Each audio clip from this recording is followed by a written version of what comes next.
জাতীয় সংসদ নির্বাচনকে সামনে রেখে নিবন্ধনের জন্য আবেদন করতে যাচ্ছে নতুন রাজনৈতিক দল জাতীয় নাগরিক পার্টি।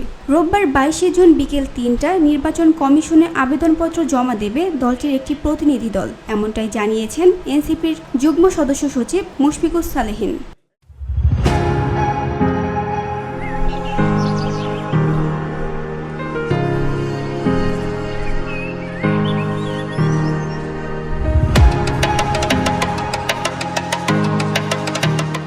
নির্বাচন কমিশনের নতুন রাজনৈতিক দল নিবন্ধনের আবেদন জমা দেওয়ার নির্ধারিত শেষ দিন আজ। এই সময়ে নিবন্ধনের জন্য এগিয়ে এলো এনসিপি।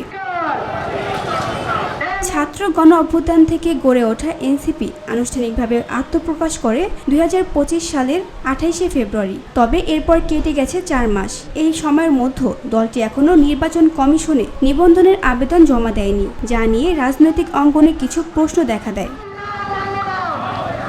নির্বাচনী প্রতীক প্রসঙ্গে আখতার হোসেন জানান, তারা 5 থেকে 6টি প্রতীক বাছাই করে রেখেছেন। আবেদন জমা দেওয়ার পর সেগুলো গণমাধ্যমে প্রকাশ করা হবে। তিনি আরও বলেন, নিবন্ধনের শর্তগুলো পূরণ করতে আমাদের কিছুটা সময় লেগেছে। জেলা ও উপজেলা পর্যায়ে সাংগঠনিক কাঠামো তৈরি করেছি, দলের কার্যালয় স্থাপন করেছি এবং সদস্য ফরম সহ প্রয়োজনীয় কাগজপত্র প্রস্তুত করেছি।